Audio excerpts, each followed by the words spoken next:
बाके बिहारी कजरारे मोटे मोटे तेरे नजर ना लग जाए, होए होए होए नजर ना लग जाए, हाय हाय हाय नजर ना लग जाए।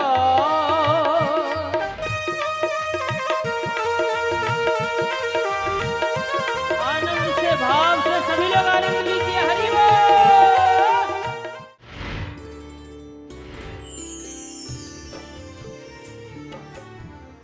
हम लोगों ने बचपन में कभी पढ़ा था, दुख में सुमिरन सब करे, सुख में करे न को। जो सुख में सुमिरन करे तो दुख काहे को। ये दुख भगवान की याद दिलाता है, और जब सुख आता है तो हम उन्हीं को भूल जाते हैं।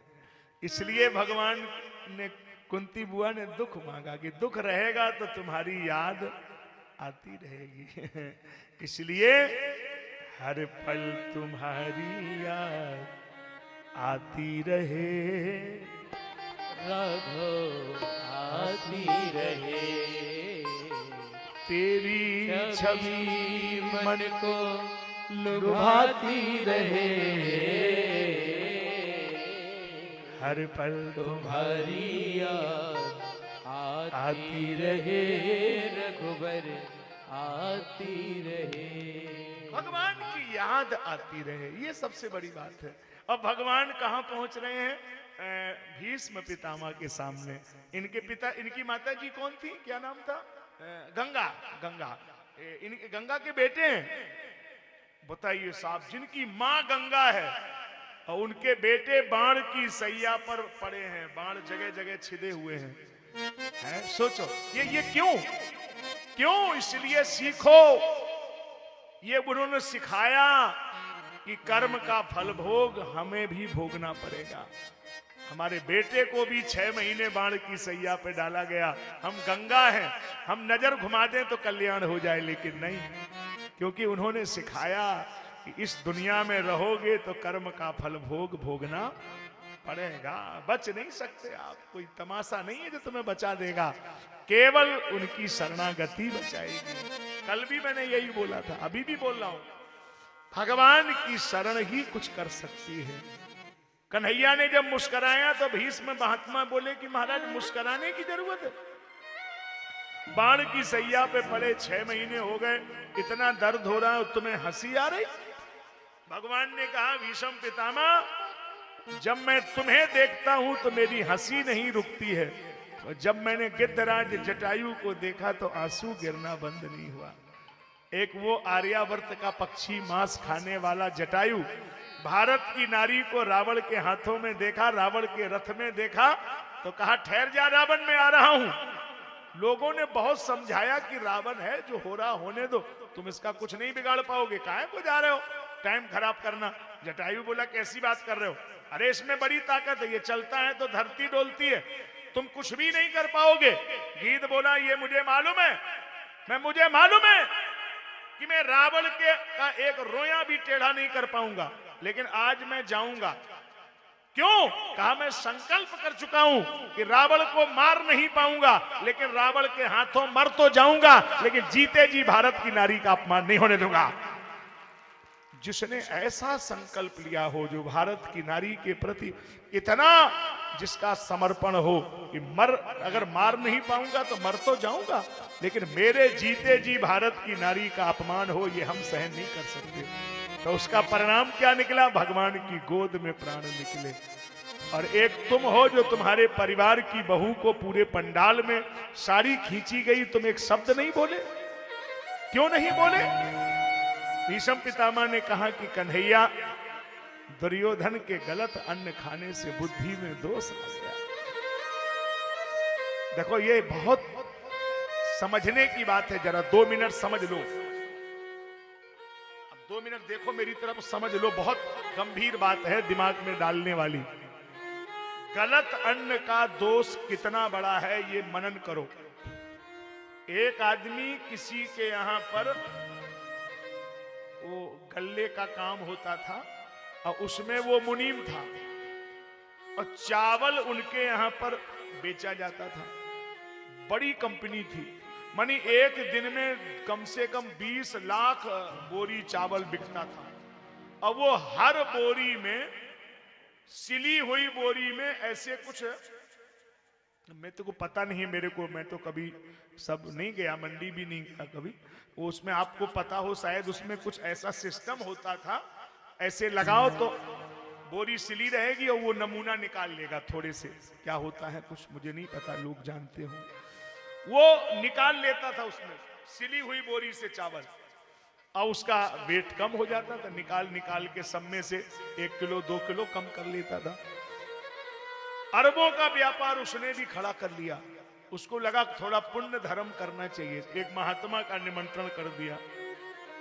महात्मा उसके घर में भोजन करने आए तो उसी गोदाम में भोजन कराया, वहीं रुपए रखे, वहीं चावल रखे, खीर बनाई, महात्मा ने भर पेट खाई।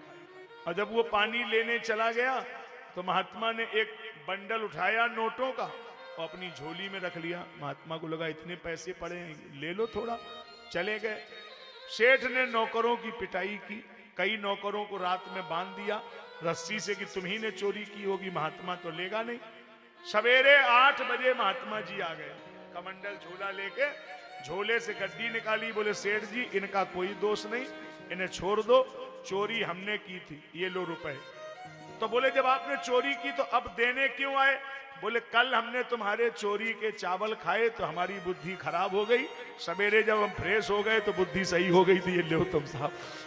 आप समझ लेना हम क्या कहना चाहते हैं। मानी वो जरा सा गलत अन्न खाने से इतने बड़े महापुरुष की बुद्धि बिगड़ गई। इसका मतलब अन्न शुद्धि मन शुद्धि, जैसा खाओगे अन्न वैसा बनेगा मन। तो आप अन्न की शुद्धता पर ध्यान दें और अन्न का अनादर ना होने दें। एक बूंद भी, एक दाना भी थाली में छोड़ रहे हो तो ये अन्न देवता का अपमान है। इसलिए हमारे श्रम श्री का एक स्लोगन है, हमारी चुक संस्था है ये, तो इसमें एक स्लोगन है कि उतना ही लो थाली में जो व्यर्थ न जाए नाली में। आप जितना खाएं उतना ले लें, कोई बात नहीं, लेकिन व्यर्थ में उसे फैला रहे हैं या जूठा करके छोड़ दे रहे हैं तो ये तो अपराध हो गया ना। भीष्म पितामह से कहा कुछ कहना चाह रहे हो? भीष्म पितामह ने कहा कि प्रभु एक बात कहना चाहते हैं। बोलो। मैं गंगा का पुत्र हूं। हाँ ठीक है, पिछले 100 जन्मों की हमें याद है। 100 जन्म की? हाँ, एक अपराध मेरे नाम दर्ज नहीं है, अगर हो तो आप लिस्ट मंगाओ। 100 जन्म की लिस्ट भीष्म पितामह ने सुना दी, कोई अपराध दर्ज नहीं। फिर ये बाण की सैया 6 महीने हो गए, ये क्यों? भगवान बोले 101 जन्म पहले तुम एक राजा के राजकुमार थे, एक सांप जा रहा था, तुमने बाण मार दिया, वो मरा नहीं, 6 महीने में तड़प के मर गया, आज वो सजा आपको दी गई। तो बोले 100 जन्म पहले किया तो सजा आज क्यों मिली? भगवान बोले भीष्म पितामह, हमारे यहाँ civil court, high court, supreme court नहीं है, जज हम अकेले हैं, तो फाइल में देर तो कितनी भी हो जाए, लेकिन हमारे यहाँ अंधेर का कोई सवाल नहीं है। हमारे यहाँ तो देर है, अंधेर नहीं है। आज नहीं तो निश्चय कल, जैसी करनी वैसा फल, ये तो हमारे यहाँ नियम है। और कुछ कहना चाहते हो? बोले नहीं। तो फिर हम कुछ कहें? हाँ प्रभु आप ही कह दो, वही सुनना चाहते हैं। कहा तो एक बात बताऊं, जब अर्जुन ने तुम्हें बाण मारे तो मैं उसी रथ में बैठा था। हाँ हाँ बैठे थे आप, और हम मुस्कुरा रहे थे। हाँ बिल्कुल। तो आप हमारा दर्शन भी कर रहे थे, अर्जुन बाण मारते जा रहे थे, तो आप उसी क्षण मृत्यु का आवाहन करते। आपके सिवा तो दुनिया में और किसी को पावर था नहीं।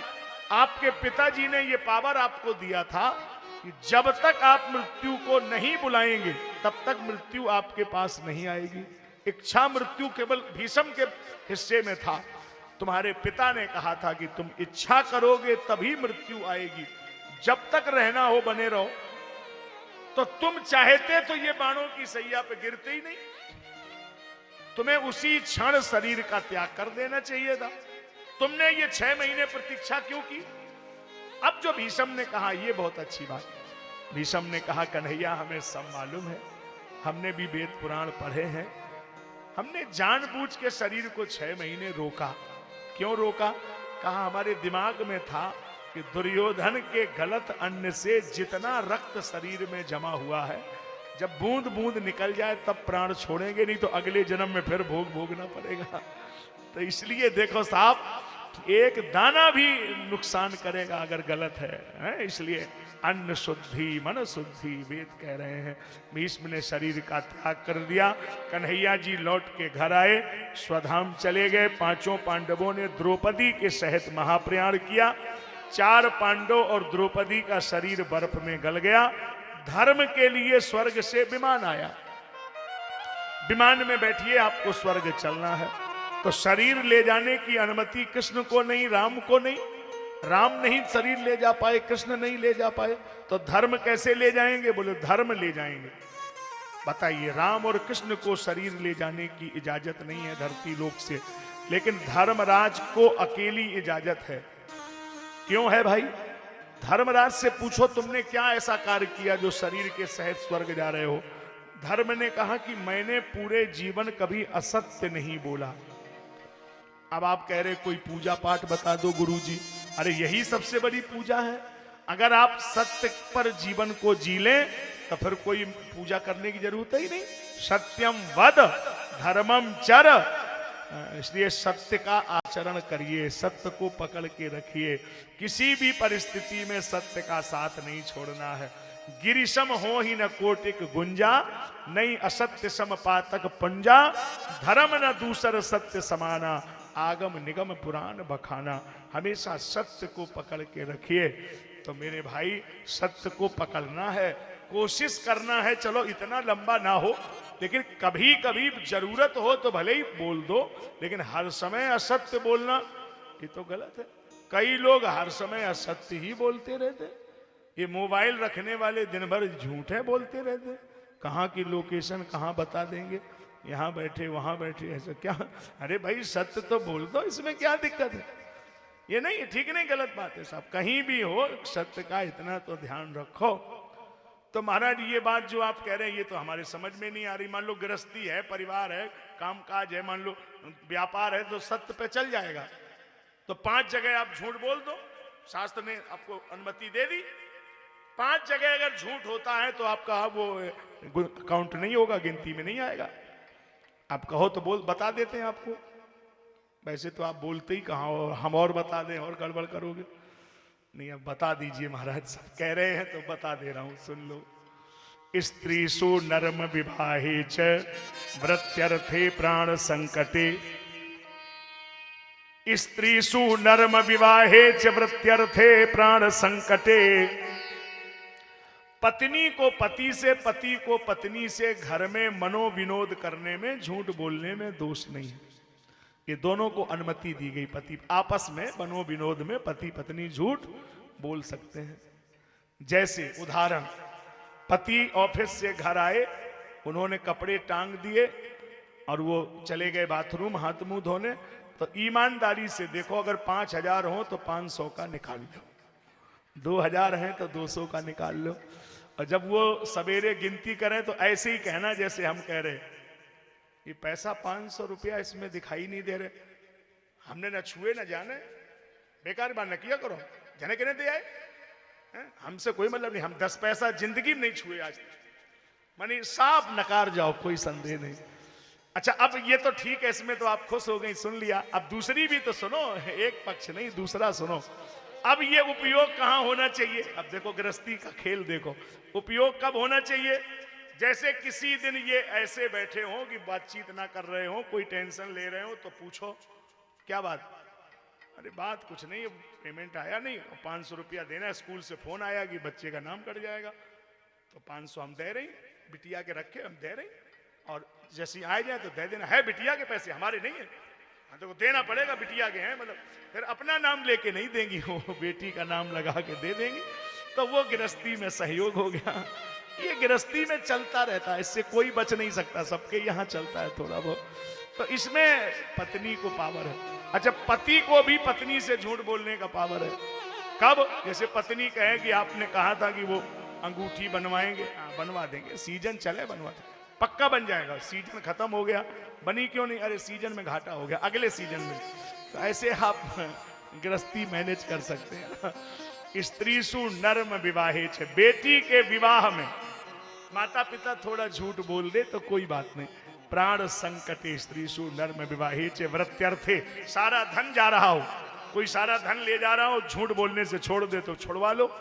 प्राण संकटे, कोई गोली मार रहा हो, अगर असत्य बोलने से प्राण बचे तो बचाओ। और अंतिम बात, कसाई पूछने आया हो, भैया इधर से गाय निकली, तो बिल्कुल कह दो कि साहब सवेरे से बैठे हमने दर्शन ही नहीं किया कोई गाय यहां से निकली हो, क्योंकि आप सत्य बोलेंगे तो वो गाय की हत्या कर देगा, तो वो झूठ अपने ऊपर ले लेना चाहिए ना। तो धर्मराज ने कभी झूठ नहीं बोला, शरीर सहित स्वर्ग में गए, परीक्षित राजा बनाए गए। एकदा सा महाराजन विचरण मृगयाम बने, मृगया करने वन में जा रहे, एक गाय और बैल को गिरते पड़ते देखा। गाय से पूछा तुम कौन हो, बोली मैं धरती हूं। बैल से पूछा तुम कौन हो, बोला मैं धर्म हूं। तो तुम्हें ये कौन मार रहा है, कहा मैं कलयुग हूं। तुम यहां कैसे आ गए, बोले कन्हैया जी गए, राज्य हमें सौंप गए, अब तो हमारा ही शासन चलेगा और हम रहेंगे तो धर्म नहीं होने देंगे, सोच लो। परीक्षित बोले तो तुम रहोगे क्यों, तलवार निकाली, कहा तुम्हारा ही वध कर देंगे। कलयुग बोला नहीं ऐसा नहीं करो साहब, ऐसा नहीं करो, आप हमारे ऊपर नाराज हो रहे हो, आप जहां बोलो बने रहेंगे, लेकिन बना रहने दो। तो बोले 4 जगह रहोगे बस। वैसे तो कलयुग यहां भी आ जाता, भागवत थोड़ी होने देता, लेकिन परीक्षित ने 4 ही जगह उसको ब्रेक लगा दिया, 5वीं जगह कभी नहीं जाएगा, वो 4 जगह ही जाएगा। अब सुन लो आप कहां कहां जाएगा। 4 जगह, द्यूतम पानम स्त्रिया सूना यत्रा धर्मस चतुर्विधा। इन जगह पे कलयुग रहता है। कहां कहां रहेगा, द्यूतम, द्यूतम समझते हैं, जहां ताश खेले जाते हैं, जुआ खेला जाता हो। यहां भोपाल के लोग नहीं जानते, भोपाल में आज तक कोई ऐसा होगा ही नहीं, यहां थोड़ी कोई जुआ खेलता होगा। ये जहां जुआ खेला जाता है, पहला कलयुग है। पानम, जहां शाम को चल रही हो ना मदिरा पान, आप लोग तो पीते नहीं है, यहाँ के लोग अच्छे होते भोपाल के, तो जहां शराब पी जाती हो, सीधी बात। द्यूतम पानम, जहां मार काट होती हो, है ना, मार काट। और फिर जहां दरिद्रता हो, बुरा तो लग जाएगा लेकिन मैं बोल तो दूंगा, क्योंकि बोलना मेरी जिम्मेदारी है। सूर्य भगवान अगर निकल आए हैं और झाड़ू नहीं निकली है तो घर में कलयुग रहेगा। सूर्य भगवान निकलने के बाद झाड़ू नहीं निकालना, सूर्य निकले उसके पहले पोछा लग जाए, झाड़ू लग जाए। शाम के बर्तन शाम को कभी जूठे नहीं छोड़ना चाहिए, उनमें तो उनको धो के रख दो, ये लक्ष्मी के लिए बड़ा हानिकारक है। दरवाजे पर सूर्य भगवान निकले, पूरा घर साफ हो, द्वार पे चौक लगा हो, ये नियम है। पुरानी माताएं जो बैठी हैं, कुछ माताएं, उनका जिंदगी भर शेड्यूल रहा, उन्हें घड़ी बड़ी नहीं आती थी देखना, ना उन्हें अलार्म लगाया, लेकिन आज दिन भी वो 4 ही बजे जगेंगी और सब काम निपटा के झाड़ू पोछा करके और मंदिर चली जाएंगी, सारे काम उनके हो जाते। नियम है उनका, उनको चाहे कितना बजे सोने को मिले लेकिन जगेंगी समय से। पुरानी माताओं का बड़ा नियम है। कई माताएं तो यहाँ ऐसी बैठी हैं, मैं यही देख रहा हूँ, अपनी आंख के सामने देख रहा हूँ, कई माताएं बैठी जिन्होंने अपने मतलब जवानी के समय पर 4 बजे जगना और झाड़ू पोछा करना, और सास ससुर को चाय लेके 6 बजे दे देती थी चारपाई पे, इतना उनके अंदर भाव था। लेकिन ये नहीं कह रहा हूं कि अभी उनका भाव खत्म हो गया, अभी भी वो 4 बजे जगती हैं, अभी भी वो 6 बजे चाय बनाती हैं, लेकिन पहले वो चाय सास ससुर को देती थी, अब लड़का बहू को देती हैं। जय हो उनका भाग्य, हे परमात्मा, हे ईश्वर, इसलिए देती हैं कि हमें रोटी मिलती रहे। वो जाके जगाएंगी कि बहू रानी शायद चाय के बहाने ही उठ जाए ना। ये भोपाल की बात नहीं है, और कहीं की बता रहे हैं। यहाँ ऐसा नहीं होता होगा कि हमारे सास को चाय बनानी पड़े, बहू सोती रहे। कितना विकट मामला फंसा है ना। देखो भाई, ये है तो गलत, ये तो हम इसकी तो निंदा कर ही रहे हैं, क्योंकि तुमने आंगन नहीं बुहारा, चौका आंगन नहीं बुहारा, कैसे आएंगे भगवान, कैसे आएंगे भगवान। तुमने आंगन नहीं बुहारा, चौका आंगन नहीं बुहारा, कैसे आएंगे भगवान, कैसे आएंगे भगवान, कैसे आएंगे भगवान, कैसे आएंगे भगवान।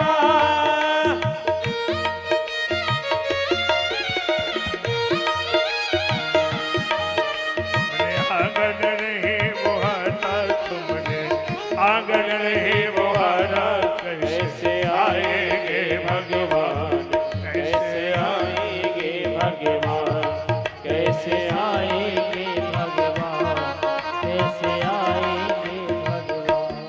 आंगन चौबारा न बुहारा, चौका नहीं बुहारा, कैसे आएंगे भगवान, कैसे आएंगे भगवान।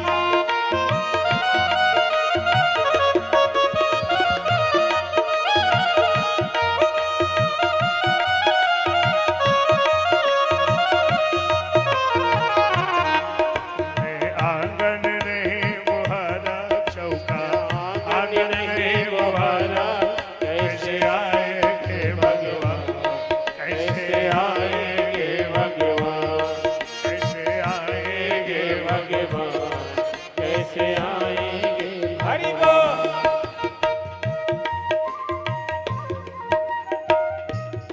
क्या बात है।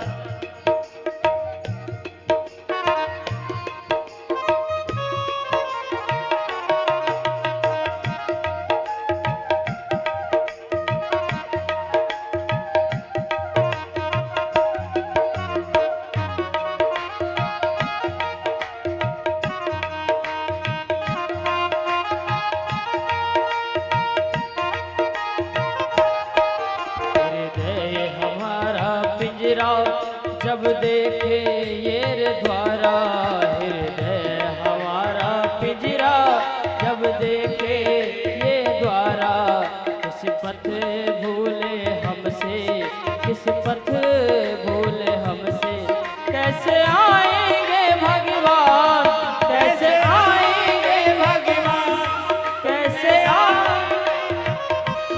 तुमने आंगन नहीं बुहारा, चौका आंगन नहीं बुहारा, कैसे आएंगे भगवान, कैसे आएंगे भगवान। आएंगे भगवान, कैसे आएंगे भगवान। वो अंतर के पट खोल देख लो, ईश्वर पास मिलेगा। अंतर के पट खोल देख लो, ईश्वर पास मिलेगा। हर प्राणी में ही परमेश्वर का आभास मिलेगा।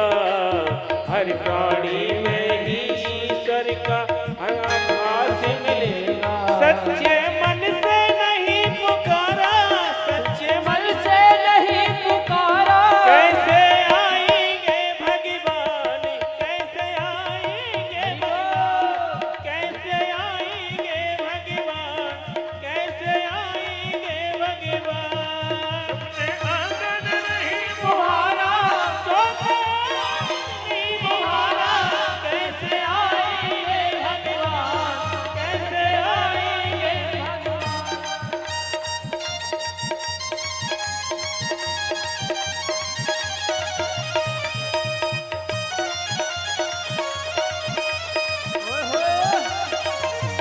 कैसे आएंगे भगवान, कैसे आएंगे भगवान।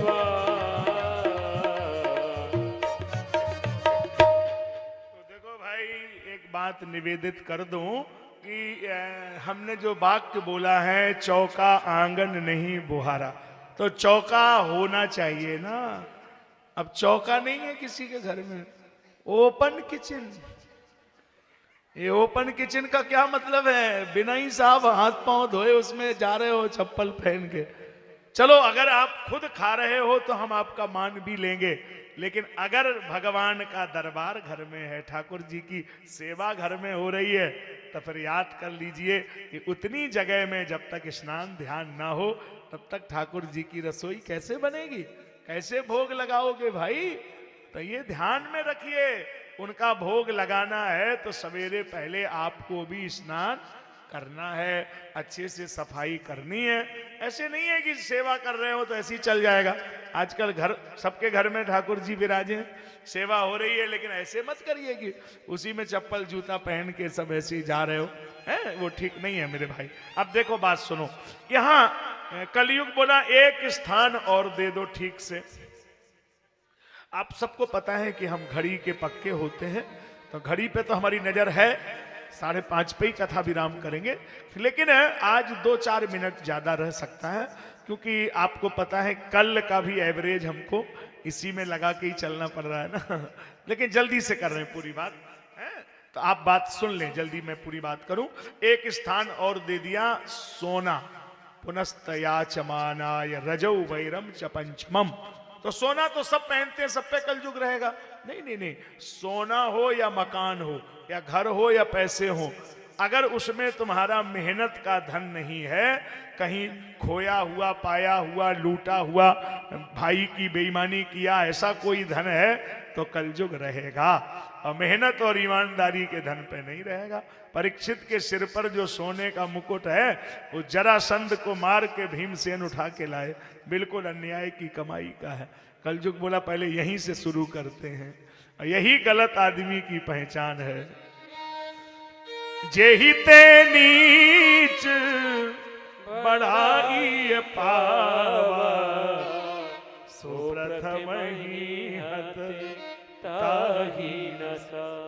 गलत आदमी को कहीं भी आप आगे बढ़ा देंगे, वो पहले आपको ही ले डूबेगा, इसलिए गलत आदमी को बढ़ावा नहीं देना चाहिए। परीक्षित के सिर पे ही बैठ गया कलयुग, और जिस राजा ने कभी चींटी की हत्या न की हो, उस राजा पे कलयुग का प्रभाव एक मरा हुआ सर्प शमीक महात्मा के गले में डाल दिया।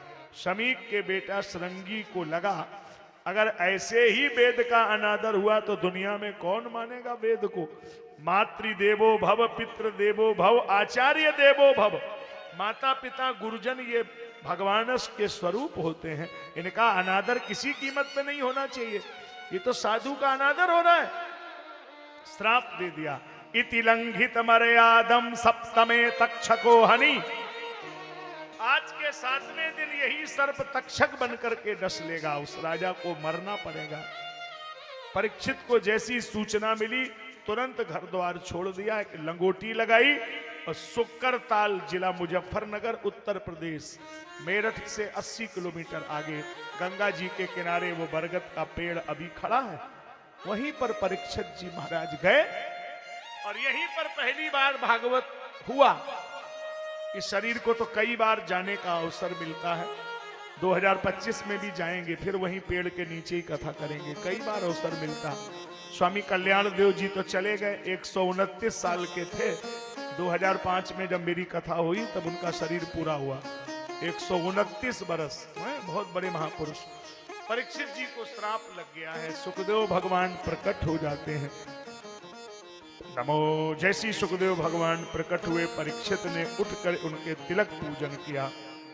श्री शुकवाच भरीयाने सती प्रश्न कुतो लोकहितो नपः आत्मवित सम्मताम पुंसाम श्रोतव्यादिषु यः परः। राजन, तुमने ठीक पूछा है, तुमने जगत कल्याण के भाव से पूछा है, इसमें कोई तुम्हारा व्यक्तिगत प्रश्न नहीं है। क्योंकि तुमने कहा मरने वाले प्राणी को क्या करना चाहिए, तो देखो मरना तो शाश्वत है, वो तो मरना तो सभी को पड़ेगा।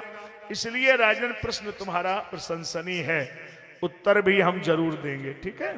तो उत्तर भी सुन लें आप लोग, बोलो अच्छा एक बार अपने मुंह से, ना रह सकोगे, ना रह सकोगे, बोलो ना रख सकोगे, ना रख सकोगे। ये दो जीवन की स्थितियां हैं, रहते क्यों, रखना है, रखते क्यों, रहना है। जब तक रहे रखना बंद नहीं किया, और जब तक रखा तब तक रहना जारी रहा। और दोनों ही चीजें गड़बड़ हो गई, ना रह सकोगे ना रख सकोगे। चला लक्ष्मी, चला प्राणा, चला जीवित मन धरे, चला चलो ही संसारा, धर्मा एको ही निश्चला। सब चलने वाली व्यवस्था है, आप भी चलेंगे और ये संसार भी नहीं रहेगा, ये भी चलायमान है, सब चलते रहेंगे। आज तक हम तुम क्या कितने महारथी इस जग में आए चले गए, जो जाने को तैयार न थे पछता पछता कर चले गए। वो सहस बाऊ 10 बदन आदि नप चले, बचे न काल बलीते, और हम कर धन धाम संवारे, अंत चले सब रीते। बड़े बड़े रावण बाणासुर नहीं रहे, आपको भी नहीं रहना है, ना रह सकोगे ना रख सकोगे। दोनों चीजें दिमाग में याद करके जाइए। रहना क्यों? रखने के लिए। रखना क्यों? रहने के लिए। और जब ज्ञान हो जाएगा तो दोनों चीजों से विरति हो जाएगी कि ना शरीर रहेगा और ना ये शरीर के साथी रहेंगे, है ना। ये दोनों ही नहीं है। मतलब के मिलते हैं दुनिया के साथी, कभी इस मिलन के भरोसे न रहना। ये संसार के सत्य से गुजरना पड़ेगा आपको। अब उन लोगों को आगाह कर रहा हूं जो यहां 45 के ऊपर हो गए, 45 से नीचे तो नहीं शामिल कर रहा हूं, उनका मन है तो शामिल रहें। 45 के ऊपर वाले तो कन्फर्म कल से ही शुरू करें, देर हो जाएगी उनको। अब 75 के ऊपर वालों को भी शामिल नहीं कर रहा हूं, वो तो करें ना करें, वो तो गेम हार ही गए, वो तो मामला गड़बड़, वो तो बहुत गई थोड़ी रही, अब वो शरीर उनका काम ही नहीं कर रहा। जवानी पे करना चाहिए, जवानी में ध्यान नहीं देते आप लोग। जवानी में कहते हैं कि अभी क्या करना है, जवान रिटायर हो जाए तो गुरुजी बनाएंगे, रिटायर हो जाए तब हम पूजा पाठ करेंगे। अरे रिटायर होने के बाद तुम रहोगे, इसकी कौन गारंटी ले रहा? पहले ही करो, भजन जवानी का विषय है ना। तो फिर कह रहा हूं, दोबारा कह रहा हूं और बड़े बल दे करके कह रहा हूं, भजन कर भरी जवानी में बुढ़ापा किसने देखा है, भजन कर मस्त जवानी में बुढ़ापा किसने देखा है। बोलो, कोई गारंटी ले रहा है? कान से बहरे हो जाओगे, कान से बहरे हो जाओगे, कथा तुम सुन नहीं पाओगे, कथा तुम सुन नहीं पाओगे। भजन कर भरी जवानी में बुढ़ापा किसने देखा है, भजन करो भरी जवानी में बुढ़ापा किसने देखा है।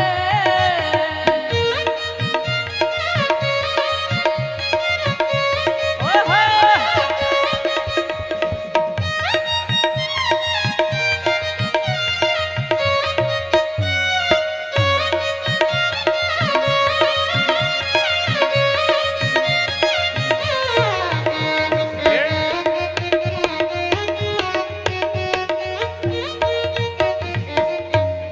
अच्छा, करना क्या है, इस पर आ जाओ, जल्दी से आ जाओ, विषय पे बात हो। करना क्या है?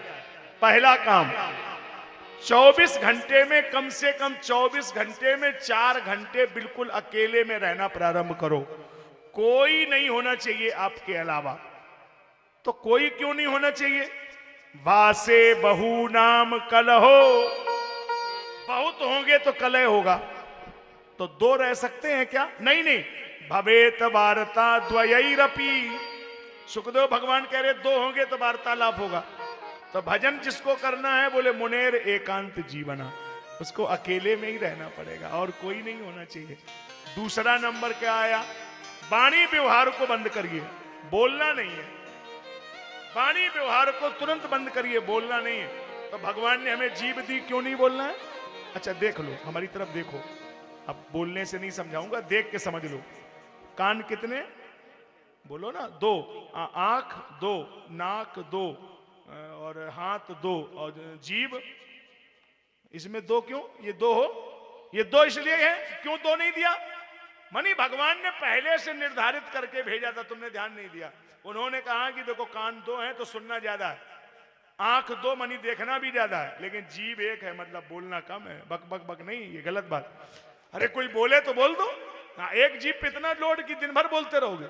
आजकल कई लोगों को इतनी बोलने की बीमारी है कि उनके बगल में जो उनके पड़ोसी होते हैं वो झूठ में मोबाइल कान में लगाते हैं, बीमारी बंद हुई, बंद, ये बोलना तो बंद करें, नहीं ये बंद ही नहीं होंगे, इतना बक बक बक करना ये कौन सी जरूरत है? कोई सुने तो बोलो और नहीं सुने तब भी बोलो, ये कौन सी बात है? गलत बात। वाणी व्यवहार का मतलब बिल्कुल ध्यान दो, संयमित बोलो, कोई सुने तो बोल दो, लेकिन ये थोड़ी बिना वजह बोलो, बोलना नहीं है, मौन रहिए। मौनेन कलहो नास्ति, जिनकी याददाश्त चली गई है, कोई दुनिया में दवा नहीं है, यही दवा है। 4 घंटे मौन रहिए, याददाश्त वापस आ जाएगी। मौन से वाणी संतुलित होगी, संयमित होगी और याददाश्त बहुत अच्छी आ जाएगी।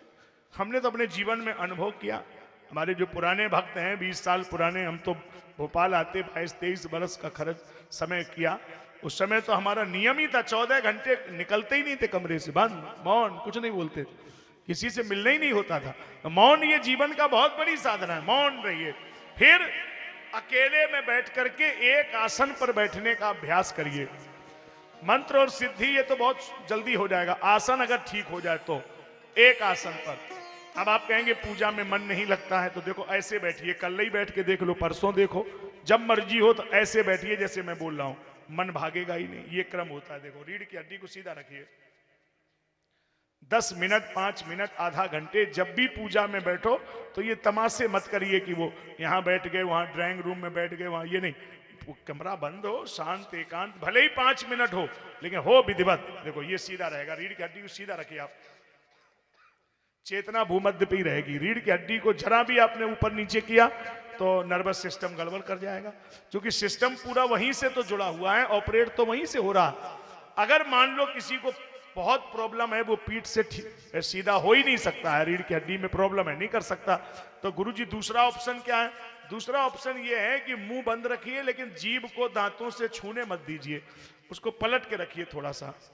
जीभ अगर टच नहीं करेगी दांत को, होंठ को, तो फिर भी मन आपका स्थिर हो जाएगा, क्योंकि जीभ से ही ये ऑपरेटिंग होती है। जिन लोगों को हार्ट का प्रॉब्लम है उनको पता है कि जब भी बीपी की गोली होगी वो जीभ के नीचे ही रखी जाएगी, तुरंत ब्रेन को कंट्रोल करेगी, मेडिकल साइंस है पूरा। तो आपको दूसरा काम ये करना है, आसन को ठीक रखना है। 2 मिनट, 10 मिनट, 5 मिनट एक आसन। हम तो आपकी आंख के सामने बैठे, आपकी नजर तो धोखा नहीं खा रही, आपके सामने 5 घंटे रोज बैठते हैं, 4 घंटे।